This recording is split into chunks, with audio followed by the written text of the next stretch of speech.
They say a musician leaves behind their songs. I wanted more. I was 30, a songwriter with calloused fingers, champagne in my veins, and a belief, no, a conviction, that my DNA deserved immortality. The world needed more of me. Perfect versions, dozens, hundreds. Hospitals limited donations, 10 maximum, but loopholes were everywhere. I found brokers, desperate clinics, underground networks, couples who'd pay for strong bloodlines. I sold vials from my apartment, hotel sinks, public bathrooms, each labeled by hand, premium donor. It thrilled me. Sometimes I'd mix my sperm with another man's, just to see whose DNA would win. I called it genetic roulette, natural selection, fast-forwarded. I made videos, always well lit, shirt unbuttoned, just enough to show off the tattoo on my collarbone.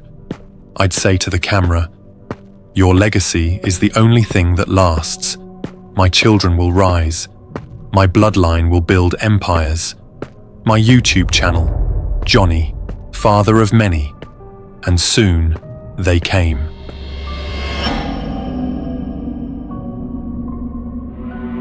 At first, just a trickle, nervous young adults knocking on my inbox. DNA kits pointed them here. "I found you," one said. "You gave me life." Another sobbed. A girl said we shared the same laugh. I cried with her, felt godlike. But then the second wave arrived. They didn't smile, they stared, glassy-eyed, cold. One man brought a photograph. His child slumped in a wheelchair, with an exposed spinal column spiraling outside the skin like a grotesque tail. The boy's eyes were on either side of his head. "This is your grandson," he whispered. A woman played a video, a creature writhing on the floor, limbs twitching in opposite directions, mouth in the center of her neck. It opened and said, "Daddy?"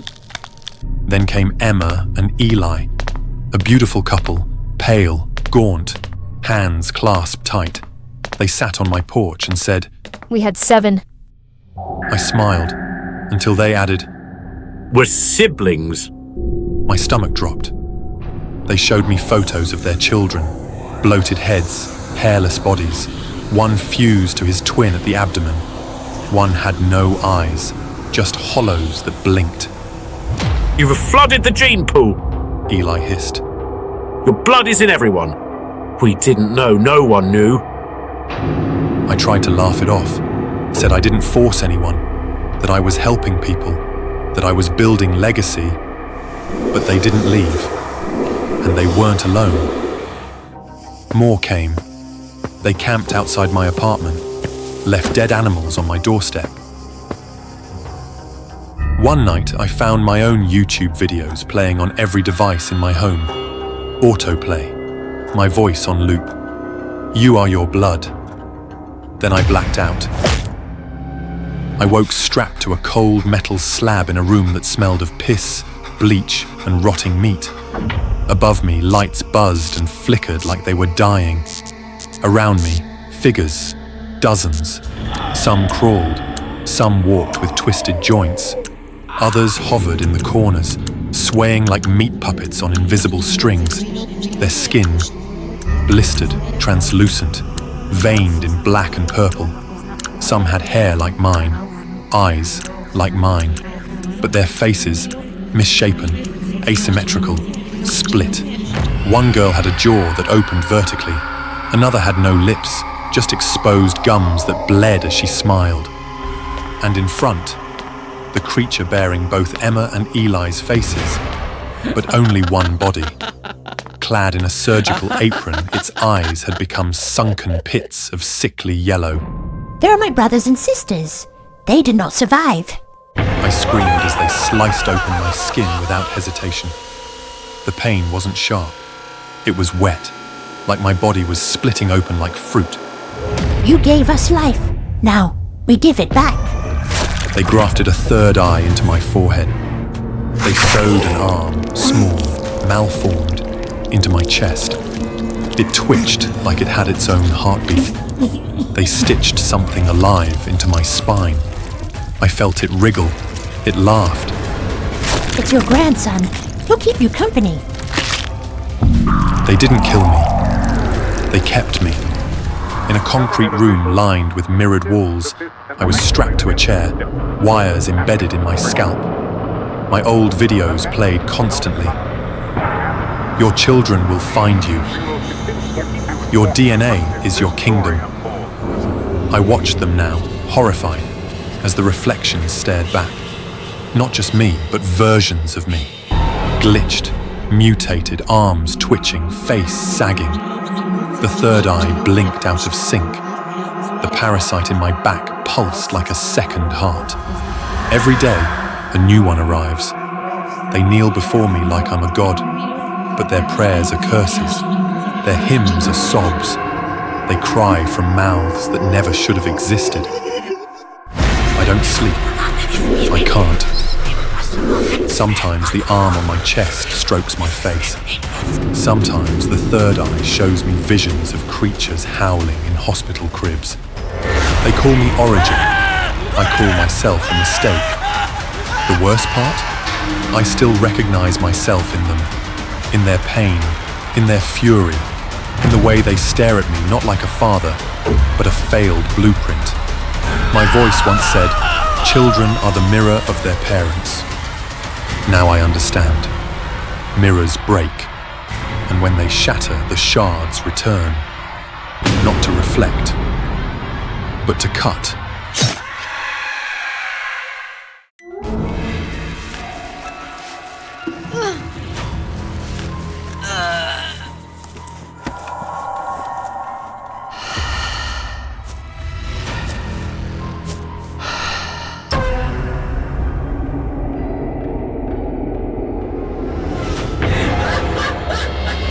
I jolted awake from the nightmare, gasping, tears streaming down my face. I couldn't remember the last time I had a peaceful sleep. Since Peter, my only son, died in a freak accident on April Fool's Day, the nightmares had only worsened. Clutching his photo to my chest, I sobbed. Today marked 1 year since his passing. Was my dream a sign that he was still here, in some way? The sudden ring of my phone startled me. Annoyed, I picked it up, only to freeze at the voice on the other end. Mom, I'm so cold. Someone took my body from the grave. A chill ran down my spine. I hung up in terror, convincing myself it was a cruel April Fool's prank. But the dread in my chest wouldn't fade. After a long hesitation, I decided to go to the cemetery. The car stopped in front of the cold, desolate cemetery gate. I stepped out as the wind howled through the trees, creating an eerie sound. Walking past the rows of graves, my heart grew heavier with worry. When I reached Peter's grave, it was still intact. But right in front of the headstone lay a fresh bouquet of flowers, and scattered around were several photographs. I knelt down and picked one up. It was a picture of John's corpse, my ex-husband, along with photos of my family, Peter and John. A surge of anger rose within me. I clenched the photo tightly as old memories came flooding back. John was an abusive man. He had beaten me throughout our marriage. I took him to court for third-degree assault. I still remember the sight of him being escorted away by the police, wearing that dull grey prison uniform, his eyes burning with hatred as he glared at me.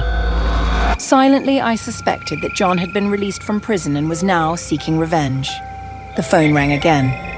911 Emergency Services. What is your emergency? I suspect my ex-husband, John Houston, has been released from prison and is trying to take revenge on me. Has he directly threatened you? I'm not sure. I haven't seen him. Are you kidding us? Another stupid April Fool's prank? No, I just have a bad feeling. You can report it to your local police department for further investigation. Thank you. I felt like screaming. Why wouldn't they believe me? Who would risk their own life just to pull a prank on April Fool's Day? Frustrated and helpless, I decided to search for John myself. I had a strong feeling he was nearby, but after searching every corner, I still couldn't find him. Just then, the phone rang once more. I answered, and this time John's voice came through, filled with seething hatred. You killed our son, Lara. You let him die so you could live peacefully on your own. No, I didn't. It was an accident. The images of that day flooded my mind. I was working at the car wash. Peter had been trapped in the back seat of the car. He had called me through the 911 emergency line, but I thought it was just an April Fool's prank and told the 911 operator not to take it seriously. By the time I returned to the car, I realized Peter hadn't been lying. But it was too late. Peter had stopped breathing, and in that moment, my heart died with him. I didn't do anything! A noise rang out behind me. I spun around. John was standing there, a smug smile on his lips, gripping a baseball bat tightly in his hands. John, please listen to me. But he didn't listen. He raised the bat high. Panic surged through me. I turned and ran as fast as I could, his footsteps pounding right behind me. I fumbled with my phone, dialing 911 with trembling fingers. I'm Lara. I'm at Green Hill Cemetery. There's a man trying to kill me. Before I could finish, a rough hand yanked the phone from my grasp. John let out a low, menacing chuckle. Sorry about that. My wife's a little worked up. Just an April Fool's joke, you understand, right? Wasting emergency resources for an April Fool's prank is a serious matter. Be careful with your words. Of course, I understand completely. My blood ran cold. John was really going to kill me. I turned to run, but before I could react, a sharp, searing pain exploded in my head. John's baseball bat had struck me hard. I collapsed to the ground, warm blood spilling out, staining the cold earth beneath me. Through the haze of pain, I barely registered the sensation of John dragging me away. I couldn't fight back. He shoved me into the back seat of the car and pushed the front seat forward. My body was trapped, just like how Peter had died. John, please, I'm begging you. It was just a terrible accident. Save your breath. You can explain it to our son in hell. Without another word, he walked away, ignoring my desperate pleas. I struggled, but the blood rushing to my head made me dizzy. My chest tightened. I could barely breathe. I opened my mouth, trying to scream for help, but I knew no one would come to a cemetery at this hour. The only sounds in the silence were my weak cries and the distant haunting caws of ravens. My vision blurred with blood and tears. The lack of oxygen made it impossible to focus. Everything around me faded into a hazy swirl. In that haze, I saw Peter. He stood outside the car window, his dark eyes staring at me, waiting for me to reach him. In that moment, all the pain disappeared. Peter, this time Mommy won't leave you alone. I'm coming.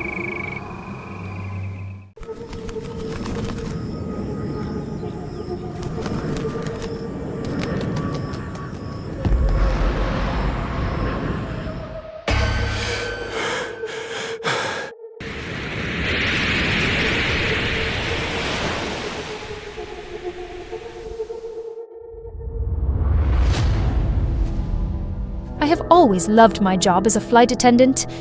It was more than just a career. It was my dream.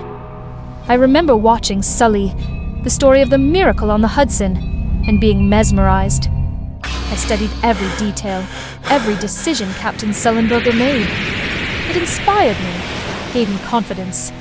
Still, deep down, I prayed I'd never need to face such a situation.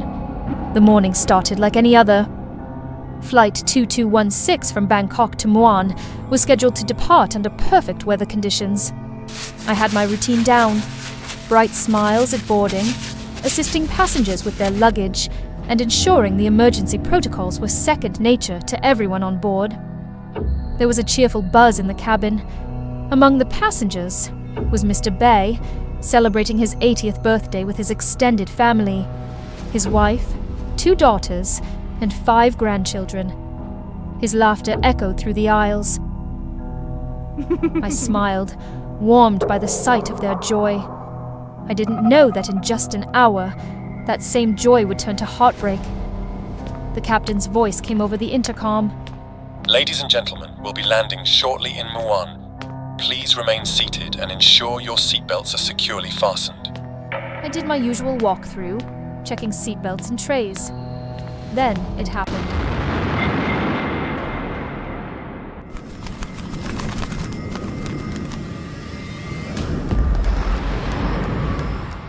The plane jolted violently. I grabbed onto the nearest seat, my stomach dropping as if I were on a roller coaster. Gasps and screams erupted around me. The cabin lights flickered, and I heard the unmistakable sound of engines sputtering.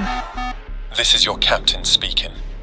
We've encountered a bird strike, and one of our engines has been compromised. Please remain calm and follow the crew's instructions. A bird strike? I thought of Sully. What did they do? Focus.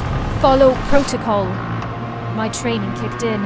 Everyone, stay calm, I shouted. Keep your seatbelts fastened. Head down and brace. The turbulence grew worse. The cabin vibrated violently, as if the entire plane was being shaken by an unseen hand. At 9 a.m., the plane attempted a landing. The ground was so close I could see it through the windows. Hope surged in my chest, until the landing gear failed to deploy. We had to circle back. The captain had no choice but to pull up, keeping us airborne. The plane climbed shakily, groaning under the strain. Inside, chaos reigned. Oxygen masks dangled from the ceiling. We're going to die! I wanted to reassure them too, but what could I say? That we'd be okay? That we'd survive this? Even I didn't believe that anymore. Listen to me. We're not done yet. Trust the captain. Trust us. The words felt hollow, but I needed to believe them as much as they did. Children wailed. Mr. Bay held his family close, whispering reassurances I couldn't hear. Passengers began pulling out their phones, recording shaky goodbyes to their loved ones. Some prayed, while others wept quietly. Mr. Bay's granddaughter clutched her grandma's hand, her wide eyes staring at me as if I held all the answers. I knelt beside them, my voice trembling as I said, "You're very brave, sweetheart. Stay close to your family, okay?" Mr. Bay met my gaze and nodded. It wasn't much, but it was all I could offer. Miss, please, can you take a photo of us? Just one last time. I nodded, unable to say no.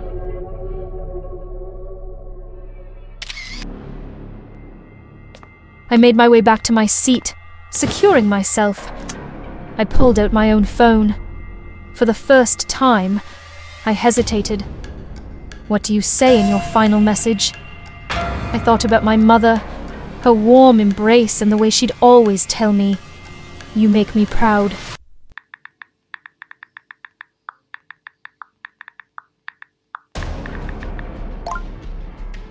And then there was the captain.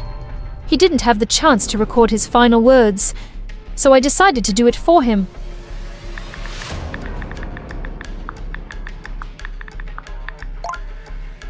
At 9:07 a.m., the captain's voice came over the intercom again. We've been cleared for an emergency landing from the opposite direction. Prepare for impact. This was it. I stood at my post, securing the galley and fighting back tears. The passengers braced themselves. Smoke filled the cabin, and the air smelled of burning fuel. As the plane descended, every second felt like an eternity. The impact threw everyone forward. We hit the ground belly first, skidding violently. I gripped the jump seat, my heart pounding as the plane slowed. We were alive. Somehow, we were alive. I looked around the cabin. Passengers clung to each other, bruised and battered, but breathing. Mr. Bay's family embraced tightly, tears streaming down their faces. For the first time since the chaos began, I allowed myself to believe we'd made it.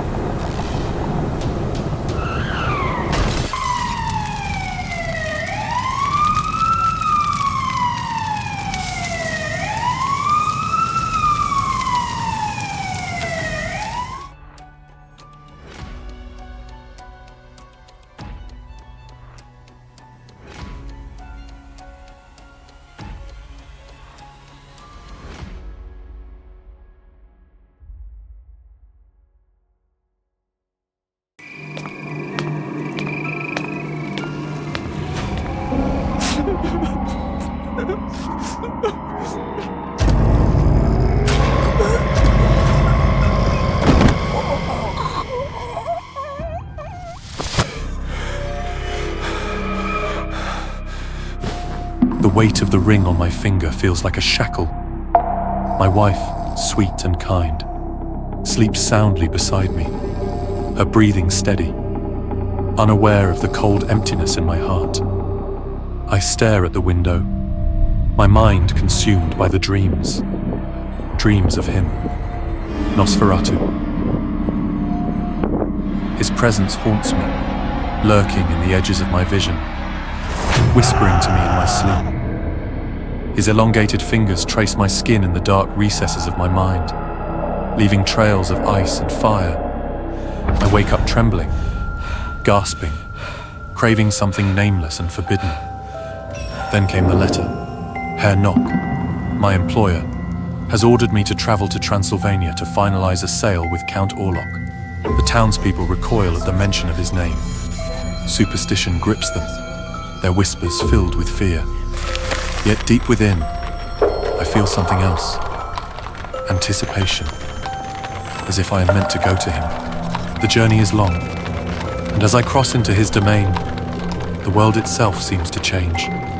The Carpathians loom like jagged teeth, and the wind howls like a chorus of lamenting souls. When I arrive at the castle, its towering presence fills me with dread and longing. The carriage driver refuses to go further. I step alone into the shadows. He is waiting. Count Orlok, Nosferatu, is unlike anything I have ever seen. His gaunt frame, his hollow eyes, the way the candlelight barely clings to his form. You have come. He says, his voice dry as withered leaves. Dinner is served, though I barely touch it. My hands tremble. My skin prickles under his unblinking gaze. I am trying to keep up appearances, to act as though I am here only for business. Then, in a moment of clumsiness, my knife slips. A thin red line blossoms on my finger. Silence. Nosferatu moves with terrifying speed. His clawed hand clasps my wrist, lifting my bleeding finger to his lips. A shudder courses through me, not of fear, but of something deeper, something I dare not name. His tongue grazes my wound, and a dizzying euphoria crashes over me. The world distorts, the candlelight flickers, and my breath hitches. He looks at me with something unreadable, something ancient. You are bound to me. I don't resist.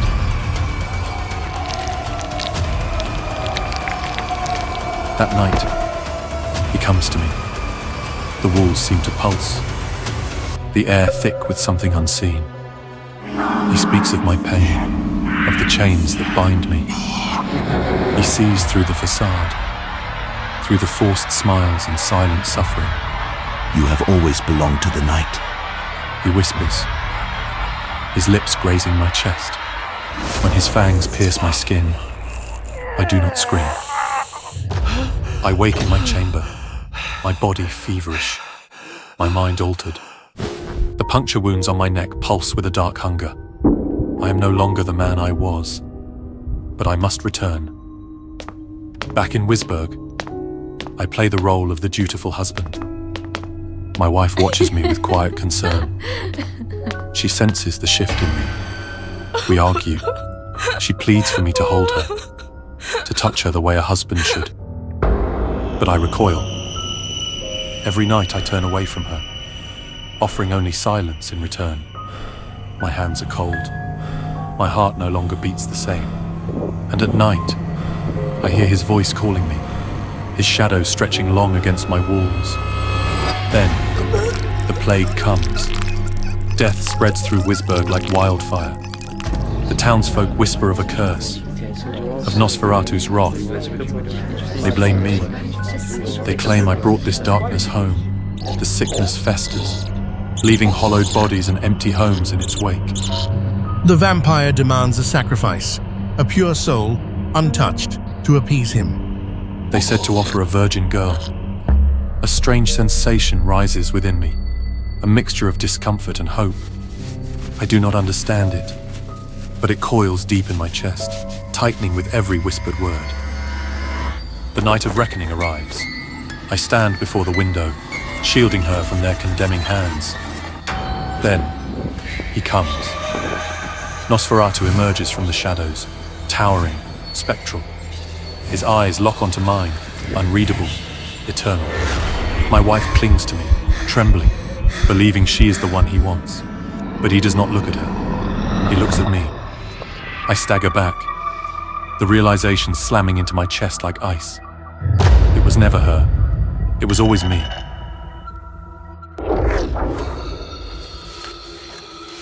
His clawed hand extends.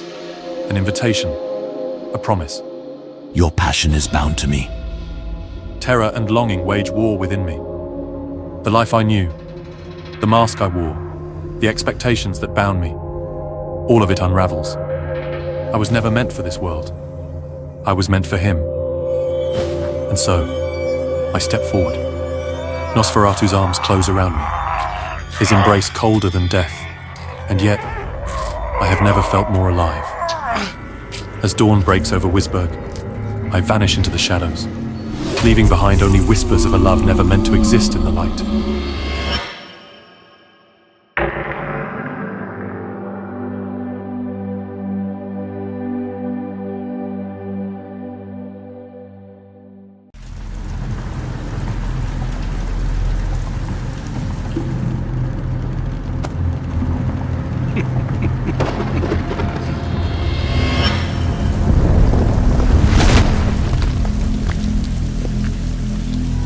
My chest hurt, tight and suffocating like a boulder pressing down on me. I struggled to breathe, thrashed around and suddenly jolted awake. Emily, don't be scared. I'm here. We're still alive. I took a deep breath, trying to calm myself down. That's right, Jaden and I were visiting a village in the valley.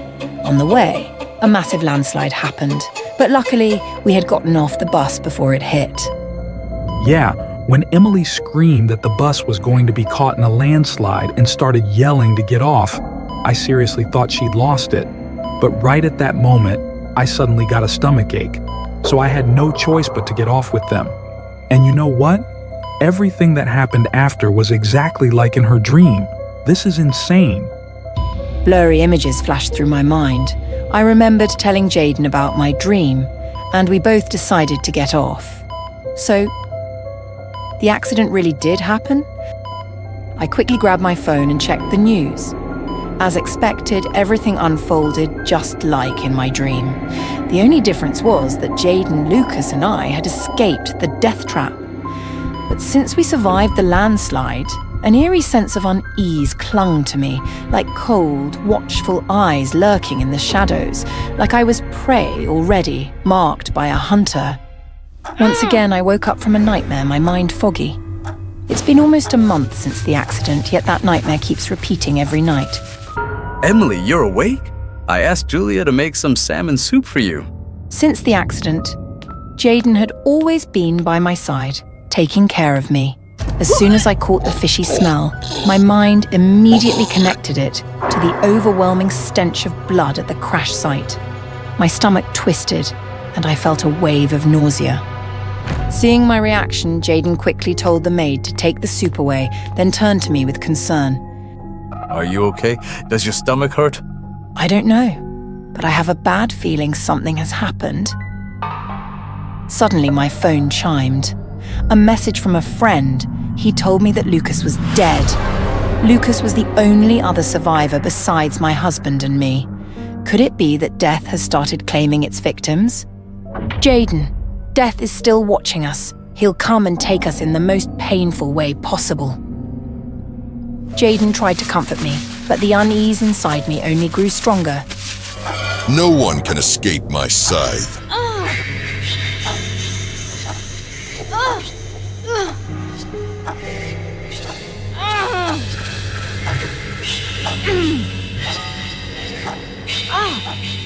The nightmares kept repeating, leaving me sleepless every night. My body was exhausted beyond limit. Emily, come with me. I found a way to free you from these nightmares. I had no idea what Jaden had planned, but I still followed him, an uneasy feeling growing inside me. Jaden led me to the basement, and the sight before me left me stunned. Julia, our housemaid, was lying unconscious, tied to a table. A sickening feeling crept into my gut. Jaden was about to do something insane. As if to confirm my fears, he suddenly placed a knife in my hand. Emily, all we have to do is offer someone as a sacrifice to death. He will spare us and grant us the lifespan of the one we sacrifice. Jaden, but that means we're murdering someone. Don't be afraid, Emily. I've taken care of everything. Julia only has a brother with autism. He can't take care of himself. As long as we send him Julia's salary every month, no one will question her disappearance. Jaden gripped my hand tightly and thrust the knife down. Hot blood splattered onto my face. I screamed in horror. I had become a murderer. I woke up in the middle of the night once again. Ever since we took Julia's life, I had been haunted by bloody visions of that horrifying night. Jaden, lying beside me, quickly woke up, his voice filled with concern. But I couldn't hear a thing. My ears were ringing. It seemed my body had reached its limit, worn down by guilt and endless sleepless nights. A sharp pain shot through my stomach. Jaden rushed me to the hospital in the middle of the night. We sped down the empty road when suddenly, the path ahead was blocked. It looked like the road was under maintenance. A deep sense of unease gripped my heart. I told Jaden to slow down and find another route. Don't worry, I'll find another way. But something felt wrong. Jaden tried to hit the brakes, but they weren't working. His frantic stomps did nothing. Right before my eyes, the brake pedal snapped off. Horrified, I looked ahead. The construction site was getting closer, but the car wasn't slowing down. We were about to crash into the workers. My heart stopped. I heard the tires screeching against the pavement, the car jerking violently as Jaden swerved.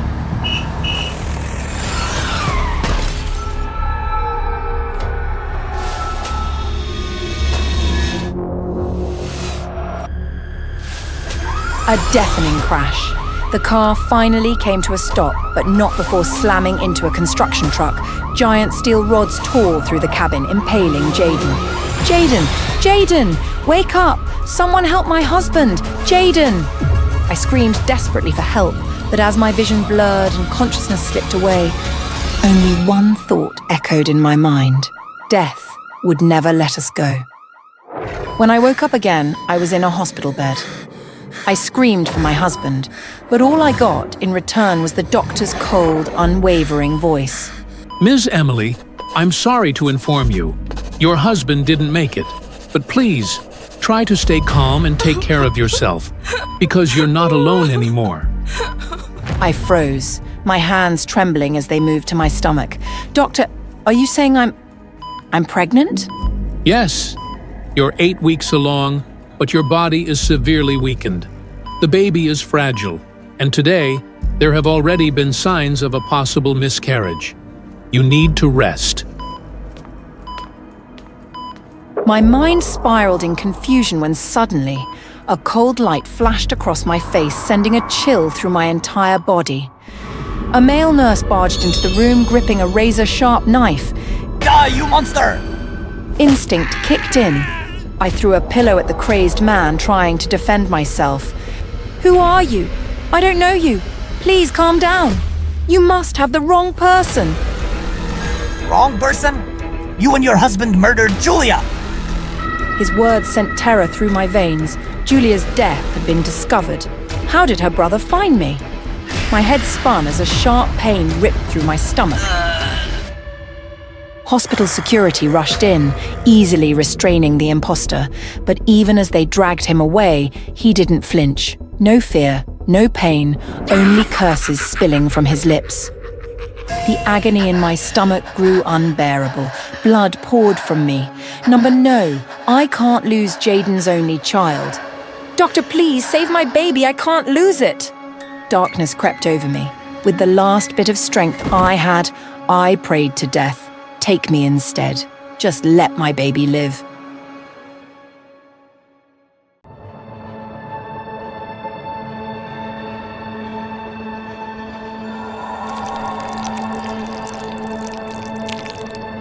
I was Corporal Thomas Baker. I served in the Army. Every morning we collected the dead. Every night the sky exploded with gunfire. Screams tore through the dark. There was no peace, no rest, not even in sleep. And yet, in the middle of all that death, the only thing that brought me comfort was our meals. While the other units gnawed on cold beans and tough jerky, we sat down to steaming stew so fragrant it felt like a gift from the gods. The man behind it all was Sam Gray. We called him Uncle Sam. He was technically the cook, but to us he was more than that. He was a savior. No matter how bad the war got, Uncle Sam made sure we never went hungry. But then, things started to feel wrong. It was just another ordinary day on the front lines. By dinner, we were still laughing and cracking jokes like always. But unlike usual, the stew that night was incredible. Rich, flavorful, and so tender it melted the moment it touched the tongue. A few minutes later, things slowly began to change. One by one, people clutched their stomachs, dizzy and nauseous. At first, I thought it was nothing more than a stomach bug. But then it hit me too. Just as I was chewing a piece of meat, my throat tightened. I gagged, unable to breathe. I coughed hard, over and over, until something dropped into my hand. It was a fingernail. It looked human. I stared down at the meat left on my plate. Something felt wrong. The texture looked off. The color was too dark. I tried to reassure myself. Maybe it was just low-quality pork or a tough cut of old beef. But that fingernail, I couldn't make sense of it. I went to Uncle Sam and asked him what kind of meat we were really eating. He gave me the same warm smile he always did. Don't worry, son. It's fresh meat. But when I asked if I could see the kitchen, that smile vanished. That area is off limits. Orders from above, Thomas. There was something off about the way Uncle Sam responded. It felt like he was trying to cover something up. I couldn't just leave it alone. I had to find out the truth. Dawn had just broken.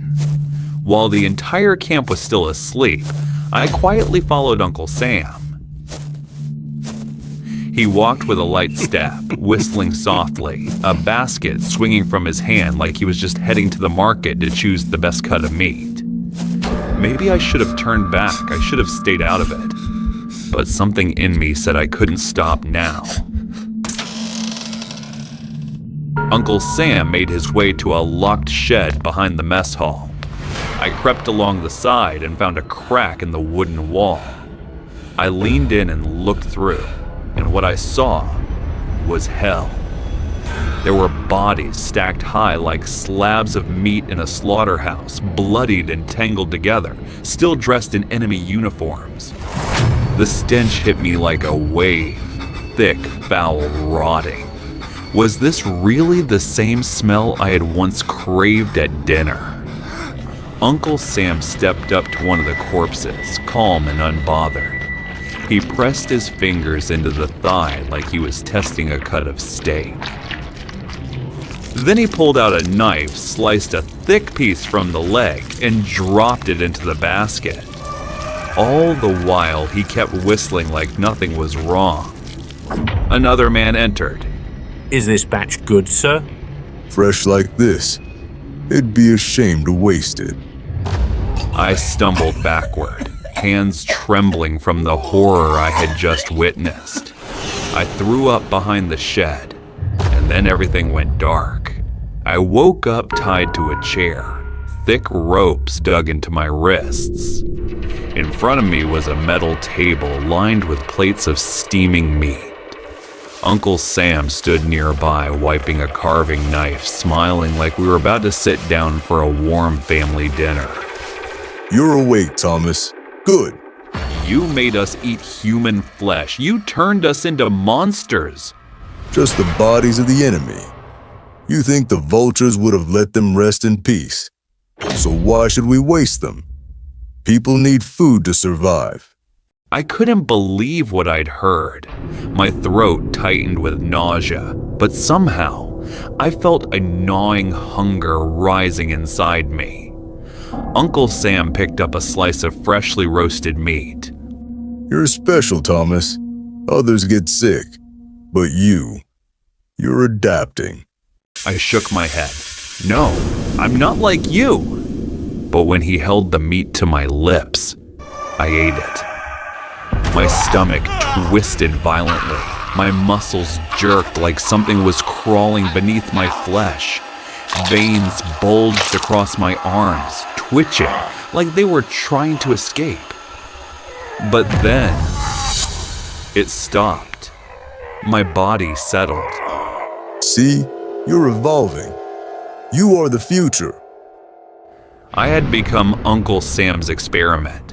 He said the meat crisis would be a thing of the past, that everything would be taken care of.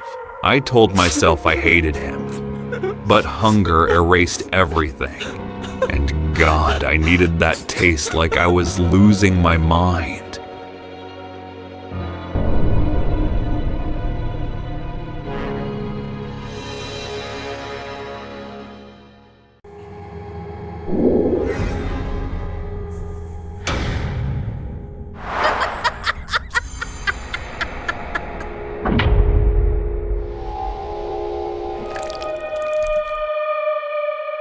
I was halfway through my shift, wiping down glasses behind the bar, when she walked in, wrapped in a fur coat that probably cost more than a month of my rent.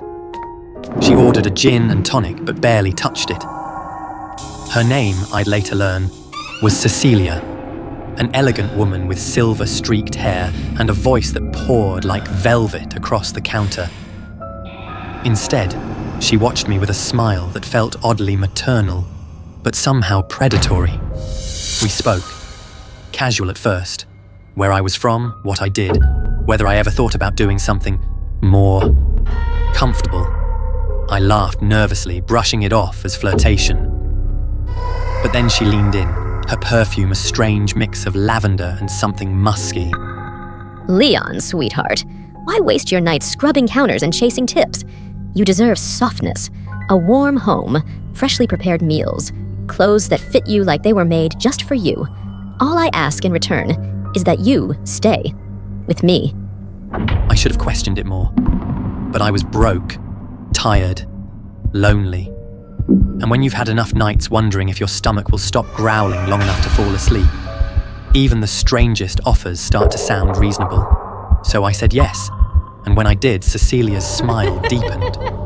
Slow, knowing, almost tender. Wonderful. Then it's settled. From this moment on, you belong to me. The mansion felt like a palace carved out of the forest. Vast, opulent, and silent as stone. Everything was impossibly beautiful.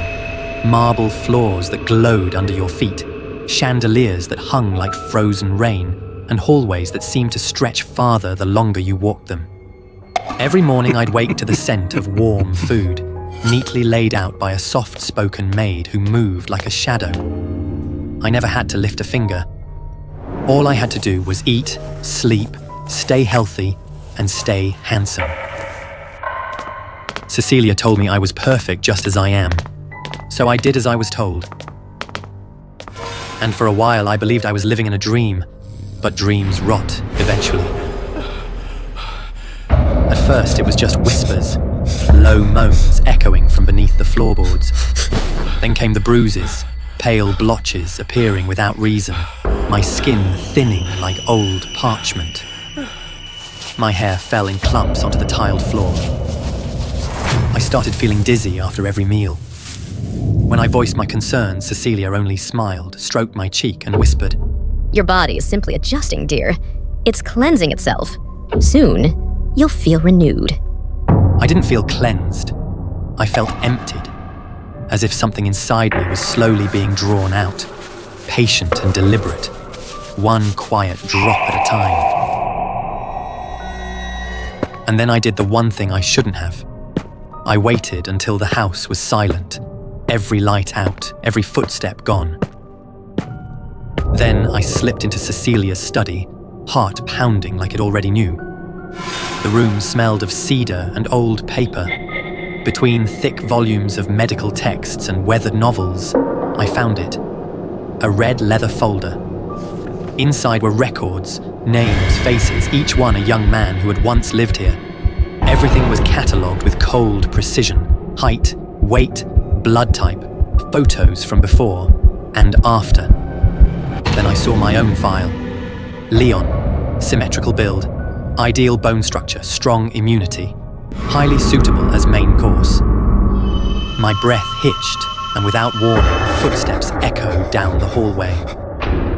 I slipped inside the cabinet and held my breath, just as the door creaked open. Through a narrow slit, I saw Cecilia enter with two other women, both too youthful for the age their eyes betrayed. One of them pressed her hand against the bookshelf, and with a soft click, a hidden door swung open, revealing a narrow stairwell. Without a word, they disappeared into the dark below. I crept forward, peered down, and saw a room the mansion was never meant to reveal. Steel walls, stretchers, IV bags heavy with thick crimson fluid, and bodies, some still, some bound, eyes open but hauntingly hollow. A chill locked my limbs. I turned to run, but the guards were already behind me. Something slammed into my skull. Darkness swallowed everything. When I came to, I found myself lying on a soft bed dressed in a black suit I didn't recognize. Cecilia stood waiting, her smile soft as silk and twice as sharp. The guards flanked her like shadows. You're not leaving, Leon. Not when you're so close to fulfilling your purpose. With a nod, she sent the guards forward. Tonight, you'll join us for something very special. Let's make sure you look your best. The ballroom was lit like a cathedral, grand and grotesque. Cecilia stood there, surrounded by her guests, all dressed in extravagant gowns, all blindfolded. Their faces were made up like dolls, cheeks painted too red, lips too wide. Each held something in her hand: knives, forks, riding crops, belts. Drink. Cecilia said nothing as she poured a thick purple liquid into a glass and pressed it to my lips, forcing it down my throat. It burned going in, and my vision began to swim. Then she shoved me forward into the center of the hall. Let the banquet begin, she declared, tying on her own blindfold. They descended. It wasn't a meal. It was a massacre. Blind, laughing, shrieking. They stumbled toward me, arms outstretched, swinging their weapons. One grazed my arm with a blade, sharp enough to slice skin, not deep enough to kill. The scent of blood filled the air. I screamed. That was all it took. The sound triggered them like a dinner bell. They lunged, giggling, clawing, tripping over each other as they chased the source of the noise. One caught me by the hair, another whipped a belt across my back. Pain exploded in my skull. I stumbled, fell, tried to crawl. Hands dragged me backward, nails dug into my flesh, teeth grazed my shoulder like kisses from the damned. I was the centerpiece, the perfect prey on a banquet stage made of gold and rot. And their laughter, it never stopped. Not when the lights dimmed. Not when the blood soaked through my suit. Not when the last piece of me was served. Maybe trust was never meant to be given so freely. I should have known better than to believe in honeyed words.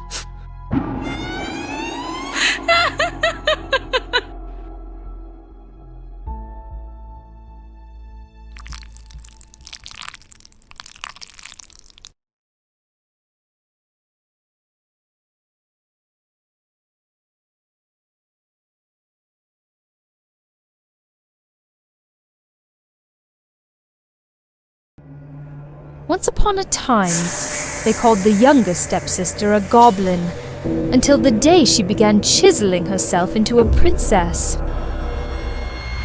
I used to think that love could forgive anything, even a face like mine.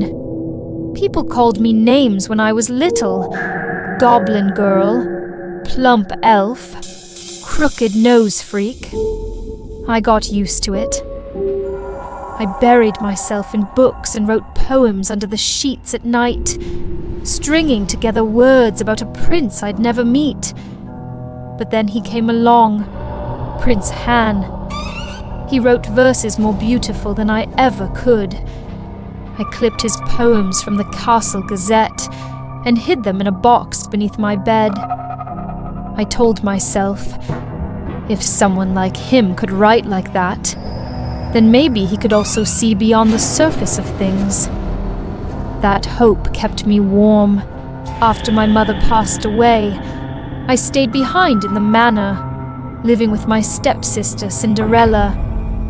Cinderella was born lovely. Thin lips, pale skin, the kind of effortless beauty that earned glances from strangers before she even spoke. She was kind to me, in the way one is kind to a younger sister. But kindness isn't the same as understanding.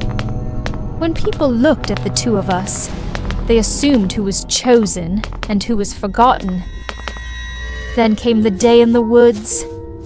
I had only wandered beneath the trees, hoping the quiet might soothe me, when distant laughter broke through the stillness. It was Prince Han and his hunting party, all dressed in silks and boasting about their exploits. One of them asked what kind of girl Han liked, and he didn't even pause.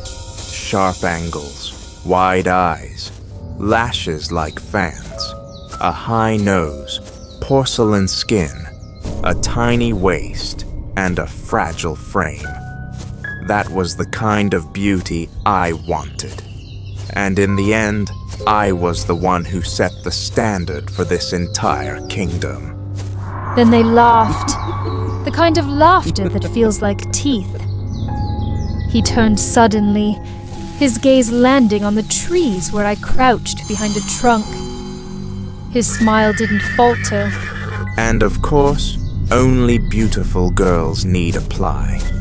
The ugly ones shouldn't even bother. They roared again, louder this time, like hunters circling something they never meant to show mercy to. I didn't cry. I went home. That night, I stood in front of the mirror and made a promise. If beauty was the only language the prince understood, then I would learn it. I would speak it fluently. And so I began. Every morning, I pulled my corset so tight that it left raw lines across my belly. I fainted twice before noon during that first week. Then I visited the cosmetic apothecaries in the capital, trading family jewels for syringes, scalpels, and sterile hooks. They molded my face like clay, slicing, stitching, stretching. My nose was clamped in a metal brace until it bled. My lashes were sewn into place with threads so thin it shimmered in candlelight. My jaw was shaved to look sharper.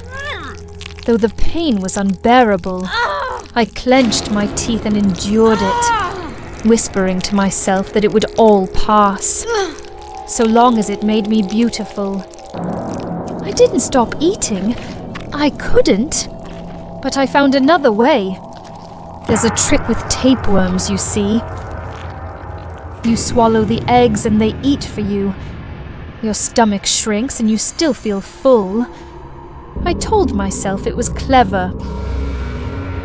Cinderella saw what I was doing. She begged me to stop, held my wrists as I trembled with pain after a facial nerve spasm. You don't need to do this. You were born beautiful. You'll never understand what it means to be told, every day, that you are less than human because of your face. She didn't reply. She just stood there, guilt pressing against her silence. The royal ball arrived. I walked in with a waist as slim as my breath, lips painted in a trembling curve. For once, people stared, no longer with pity or revulsion, but with admiration. Han looked at me and smiled. He asked me to dance. I floated toward the floor on fragile heels, my heart light, as if I were stepping into a dream finally made real. But then she arrived, Cinderella. Her dress shimmered like mist, her presence swallowing every eye in the room. Han turned and I watched his gaze drift, then fix, then hunger. He dropped my hand as if I were never there. He asked her to dance. I stood at the edge, shivering beneath my borrowed beauty, and felt something cave inside me. I fled before the first chord of the waltz. Cinderella chased me home. In her rush, she lost a shoe on the palace steps. Glass, delicate, absurd. Han picked it up, his eyes gleaming with the thrill of a hunter who had just caught the scent of something rare. When Cinderella returned, we argued. Why did you come to the ball dressed like that? Did you want the prince to notice you that badly? You were born beautiful. Why did you have to compete with me too? I only came to find you. But I didn't believe her. Not then. Then the door suddenly burst open. Han stood at the threshold, the glass slipper gleaming in his hand. Whoever fits this will be my bride. Something in me snapped. I smiled, cold and sharp, and shoved my foot into the glass slipper, but it was far too small. I picked up a carving knife and walked to the front hall. Han didn't flinch. He watched, intrigued as I raised the knife and hacked off my biggest toe. Blood painted the floor like a carpet. I shoved my foot into the shoe. It fit. See? I'm perfect now. Only 4 toes? Disgusting. He pushed me away. My chest tightened, and suddenly, all the pain I had endured felt meaningless. Was it all truly for someone like the prince? The tears streamed down my face, unstoppable. Cinderella had picked up the other shoe and slammed it into Han's head. He collapsed. We tied him to a chair in the basement, his mouth gagged, eyes wide with disbelief. He looked at us like we were the monsters. No more suffering in silence. He'll understand what he made us become. We began. We used the same tools they'd used on us. Surgical thread, nose clamps, heated bone presses.